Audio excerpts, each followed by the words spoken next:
नमस्कार दोस्तों, एक बार फिर से स्वागत है आपका दृष्टि आईएएस के पॉलिटी दिस वीक प्रोग्राम में। मैं हूं केवल आपके सामने। आज हम बात करने वाले हैं बीते एक सप्ताह में पॉलिटी से जुड़ी हुई जो भी खबरें चर्चा में थी, उन खबरों में पॉलिटी से जुड़ा हुआ जो भी टॉपिक चर्चा में था उस टॉपिक पर चर्चा होगी। तो एक एक करके हम समझते हैं। सबसे पहले हम देखते हैं कि खबरें कौन कौन सी थी जिनके बारे में आपको जानना जरूरी है, जैसे कि पॉश एक्ट और राजनीतिक दल। फिर है संसदीय चर्चा में बाधाएं, क्योंकि यह मुद्दा चर्चा में इसलिए रहता है क्योंकि जो संसदीय चर्चा है, जब बाधा होती है तो इसका मतलब यह है कि जो कानून बनने वाले हैं उस पर पर्याप्त चर्चा नहीं हो रही है, जो कि जरूरी है होना। इसके अलावा कुछ और भी हैं, जैसे कि कानूनों का दुरुपयोग एक अन्य महत्वपूर्ण टॉपिक है, उसे भी हमने कवर किया है। और इसके साथ ही एक एक करके सबसे पहले हम देखते हैं कि सवाल क्या है, पॉश एक्ट और राजनीतिक दल। सबसे पहले आप लोगों से मेरा एक सवाल है कि आप लोग बताइए कि इस पॉश एक्ट का फुल फॉर्म क्या है। ये आपको अगर नहीं पता है तो एक बार देख लीजिए और इसको मुझे बताइए कमेंट करके कि क्या है पॉश एक्ट का फुल फॉर्म। और ये देखिए कि आखिर यह सवाल चर्चा में है क्यों। देखिए, दरअसल एक याचिका पर सुनवाई हुई हाल ही में, जिसमें मांग की गई थी कि जो पॉश एक्ट है, कार्यस्थल पर महिलाओं की सुरक्षा से संबंधित यह जो अधिनियम है वह लागू किया जाए।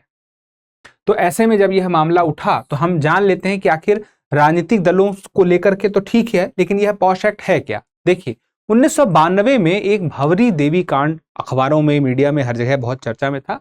राजस्थान का मामला था। एक समाज सेविका थी जिनके साथ कुछ ऐसा हुआ जो नहीं होना चाहिए था। फिर उसके बाद घटना महिला सुरक्षा के लिए जरूरी कानून की आवश्यकता के लिए एक जरूरत बन गई।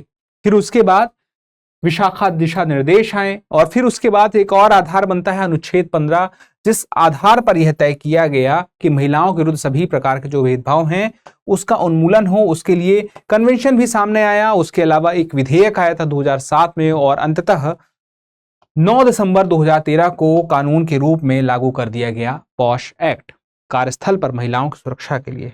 और अब बात आती है कि आखिर है क्या। जैसे मान लीजिए, यौन उत्पीड़न की परिभाषा में यह बात कही गई है कि अवांछित शारीरिक, मौखिक या गैर मौखिक कृत्य जैसे योग, यौन पैच,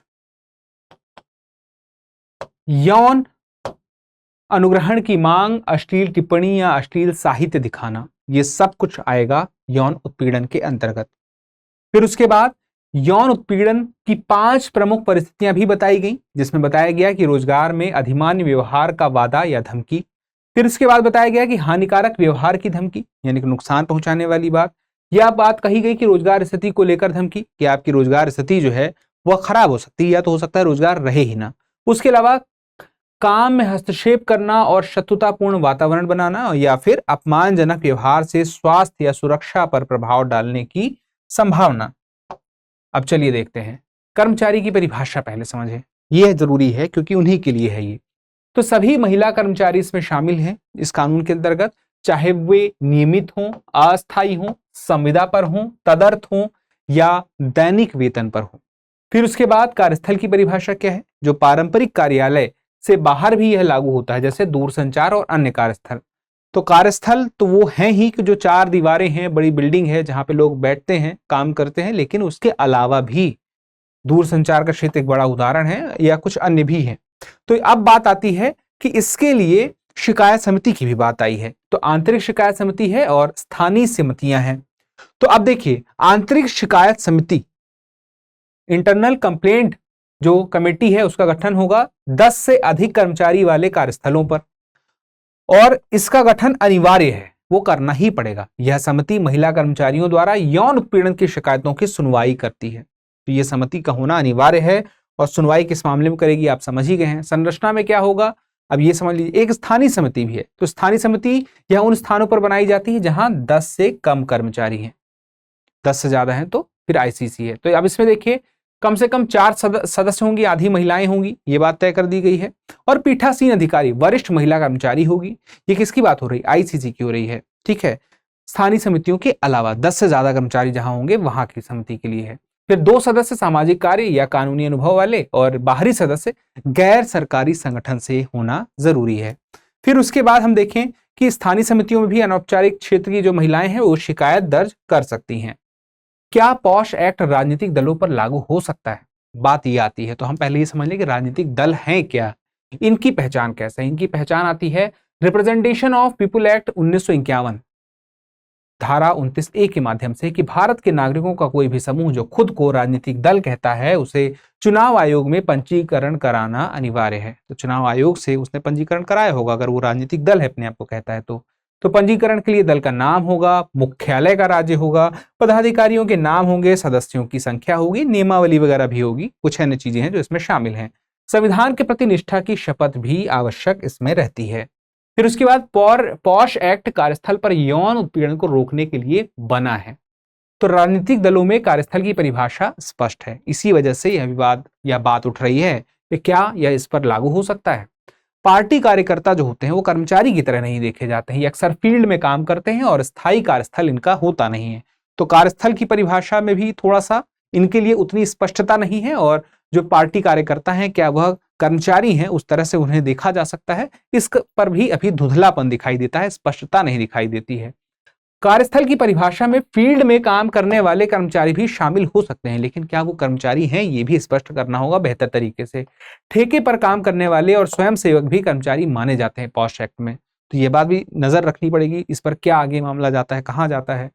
फिर पॉश एक्ट में नियोक्ता जो एम्प्लॉयर होता है वह आईसीसी इंटरनल कंप्लेंट्स कमेटी बनानी होती है। तो आपने देख लिया था राजनीतिक दलों में नियोक्ता कौन होगा यह भी स्पष्ट नहीं है, यानी कि एम्प्लॉयर कौन है राजनीतिक दल में ये तो है ही नहीं, तो कमेटी कहां से बनाएगा, तो वो जांच वो शिकायत होगी कहां से, मुद्दा ये भी आता है। यह अस्पष्टता है। पॉश एक्ट को राजनीतिक दलों पर लागू करने के लिए कार्यस्थल और नियोक्ता की स्पष्ट परिभाषा जरूरी है। हो सकता है अगर स्पष्टता आ जाएगी तो राजनीतिक दलों पर आ जाएगा, पर अभी की स्थिति में तो ऐसा नहीं है। फिर उसके बाद देखिए कोर्ट ने याचिकाकर्ता से कहा कि वह पहले भारत के चुनाव आयोग से संपर्क करे, उससे यह जानकारी इकट्ठी करे, बात क्लियर करें, फिर उसके बाद देखते हैं क्या हो सकता है। तो चुनाव आयोग राजनीतिक दलों को यौन उत्पीड़न की शिकायतों से निपटने के लिए आंतरिक शिकायत समिति बनाने हेतु कह सकता है। हो सकता है चुनाव आयोग यह बात कह दे आगे आने वाले दिनों में। अब बात आती है इलेक्शन कमीशन ऑफ इंडिया की भूमिका हम समझ सकें क्या है। तो अनुच्छेद 324 पे आप ध्यान बनाए रखिएगा कि वह है इलेक्शन कमीशन ऑफ इंडिया की संवैधानिक शक्ति यहां से उसे मिलती है। संविधान का अनुच्छेद चुनाव आयोग को संसद, राज्य विधानसभाओं, राष्ट्रपति और उपराष्ट्रपति के चुनावों की देखरेख, दिशा और नियंत्रण की शक्ति देता है। इसकी शक्तियां रिप्रेजेंटेशन ऑफ पीपल एक्ट द्वारा और भी मजबूत की गई हैं। अब साथ में यह भी जरूरी है कि चुनाव से जुड़े नियम स्पष्ट हैं इसमें, लेकिन दूसरे कानूनों के अनुपालन के लिए अभी इलेक्शन कमीशन की भूमिका साफ नहीं है। देखिए रिप्रेजेंटेशन ऑफ पीपल एक्ट में चुनाव से जुड़े हुए मामले तो स्पष्ट हो गए हैं, लेकिन जैसे कि अब इस पॉस्ट एक्ट के संबंध में कोई यहां पर चीज नहीं मिलती है, तो ऐसे में कैसे हो सकता है, समिति का गठन कैसे होगा, जांच समिति कैसे बनेगी, वो सब चीजें भी क्लियर करनी पड़ेगी। अब चूंकि चुनाव प्रक्रिया के मामलों में अपनी शक्तियों का उपयोग यह करता है, लेकिन अन्य कानूनों के लिए वह आदेशों का पालन करेगा। ठीक है, तो यहां पे आगे वह आगे के आदेशों का जब पालन करेगा तब वह स्पष्ट करेगा कि वह क्या कर सकता है चीफ इलेक्शन कमिश्नर का। ठीक है, संसदीय चर्चा में अब बाधाएं हैं उस पर चर्चा कर लेते हैं।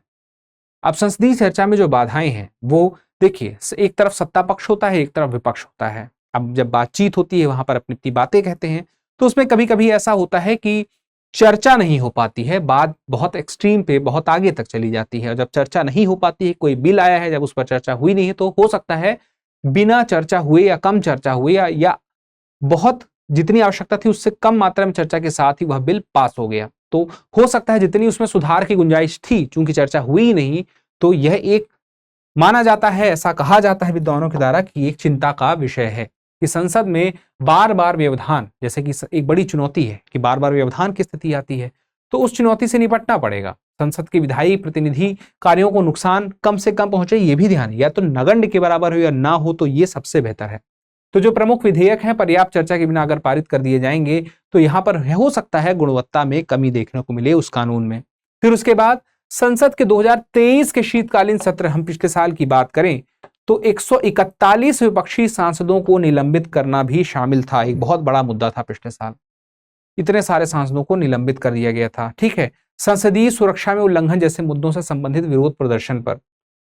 फिर उसके बाद देखिए राजनीतिक ध्रुवीकरण और प्रतिकूल राजनीति।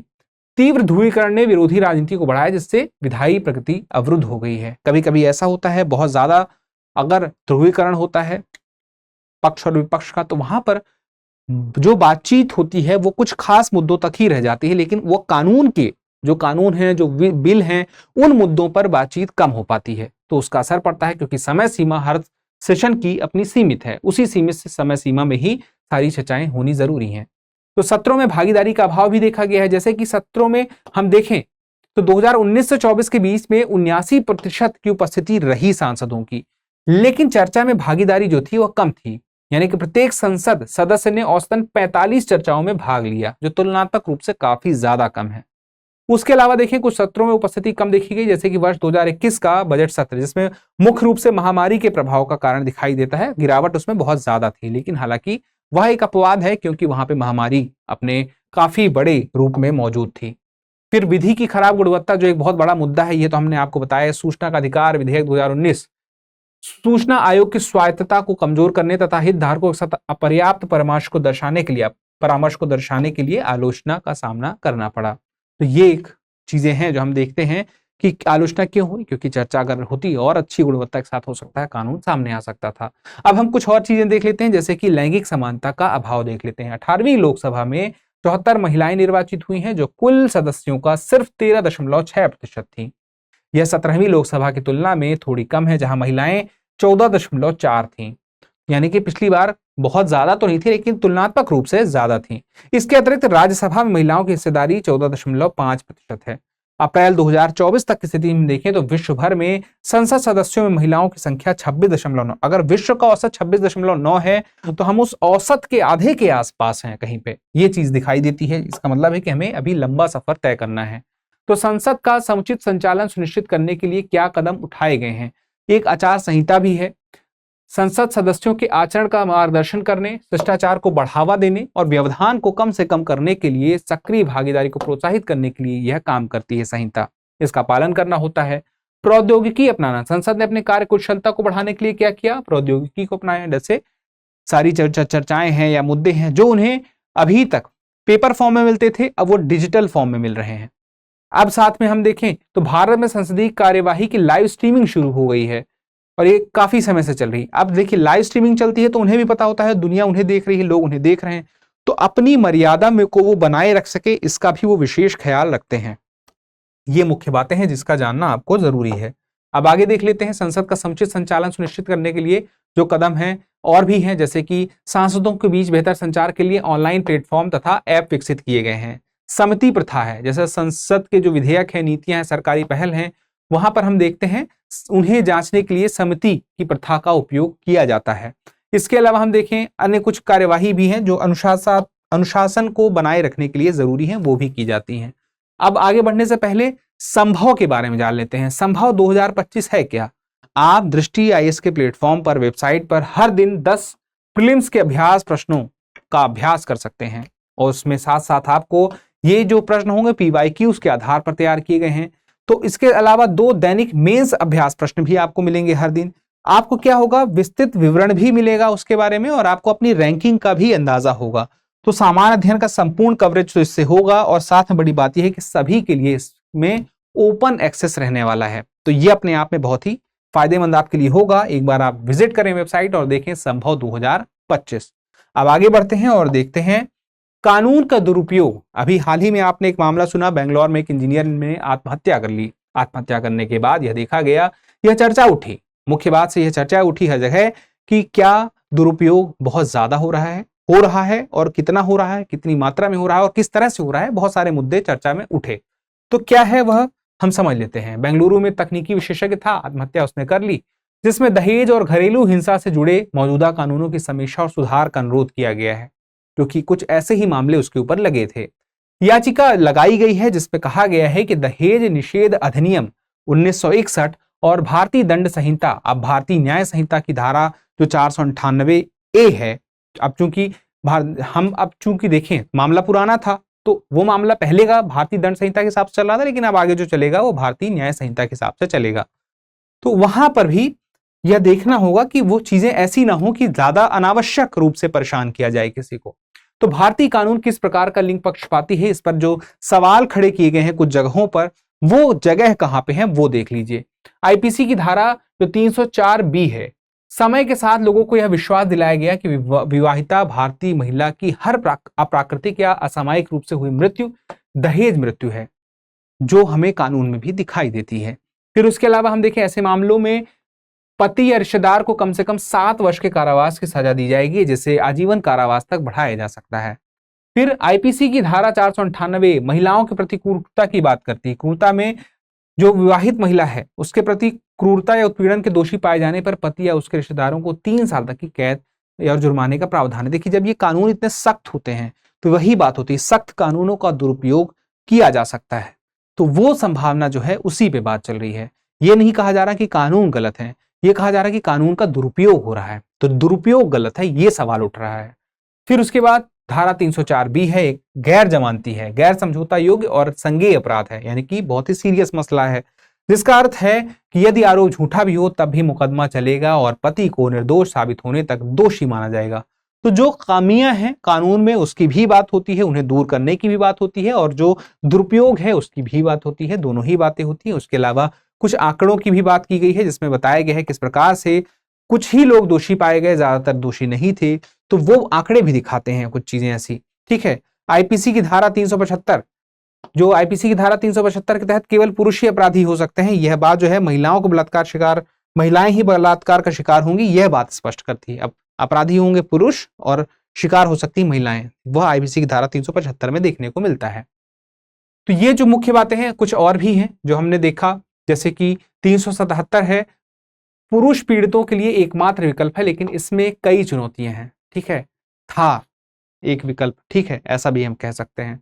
अब चूंकि आगे बढ़ेंगे तो हम देखेंगे बीएनएस की धारा 69, यह धोखे से यौन संबंध बनाने को अपराध मानती है, जिसमें बिना इरादे के किसी महिला से शादी करने का वादा करना भी शामिल है, जिसके लिए 10 साल तक की कैद और जुर्माना हो सकता है। तो धोखे से यौन संबंध बनाने को अपराध मानती है बिना इरादे के किसी महिला से शादी करने का वादा, तो पुरुष के खिलाफ यहां पर भी देखने को मिलता है। अब यहां पर देखिए, शादी के वादे पर सहमति से बनाया गया यौन संबंध तभी अपराध माना जाएगा जब पुरुष इससे मुकर जाए, यानी कि महिला के मुकरने पर यह मामला नहीं बनेगा, यह बात इसमें दिखाई देती है।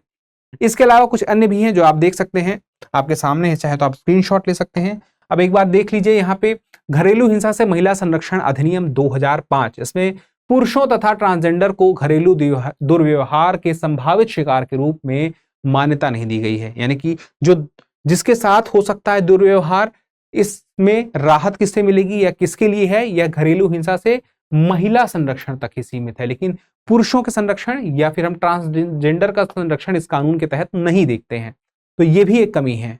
अब यहाँ पे हिरासत और तलाक की कार्यवाही, हिरासत विवादों में न्यायालय अक्सर प्राथमिक देखभालकर्ता के रूप में महिलाओं का पक्ष लेते हैं और इसमें पुरुषों को हाशिए पर रख देते हैं। ऐसे कई मामले देखने को मिलते हैं, ऐसे कई मामले सुनने को मिलते हैं, जिसकी वजह से सवाल उठाए जाते हैं कि एक बार के लिए वो चीज कहीं ना कहीं कानूनों में झलक जाती है, एक्शन में, इसी वजह से उसका दुरुपयोग और हो जाता है, तो उसमें सुधार की मांग उठ रही है। फिर यौन अपराधों से बच्चों का संरक्षण अधिनियम 2012 है, एकल महिला किसी भी बच्चे को गोद ले सकती है, लेकिन एकल पुरुष बालिका को गोद नहीं ले सकता, ये बात इस कानून में ही दर्ज है। फिर उसके बाद देखें, विवाहित संबंध होने की स्थिति में पति पत्नी दोनों को गोद लेने के लिए सहमत होना आवश्यक है। ठीक है, अब ये बात स्पष्ट हो गई है, जो मुख्य कानून में जो बातें हैं, जो चिंताएं व्यक्त की गई हैं। उसके बाद अब आगे आपके लिए एक सवाल है, पॉश एक्ट किस वर्ष पारित किया गया था? ऑप्शन है ए 2007, बी 2010, सी 2013 और डी 2015। तो इस सवाल का जवाब आप जरूर दीजिएगा, क्योंकि जब आप जवाब देते हैं तो हमें और बेहतर करने की प्रेरणा मिलती है। फिलहाल के लिए इतना ही, लेकिन आगे बढ़ने से पहले एक बात स्पष्ट करना चाहूंगा, अगर अभी तक आपने चैनल सब्सक्राइब नहीं किया है तो चैनल सब्सक्राइब कर लीजिए। जल्दी मिलते हैं अगले एपिसोड में, तब तक के लिए स्वस्थ रहें, मस्त रहें, पढ़ते रहें। धन्यवाद। डियर व्यूअर्स, अपने एग्जाम की तैयारी को और बेहतर करने के लिए हमारे चैनल को लाइक, शेयर और सब्सक्राइब करना न भूलें।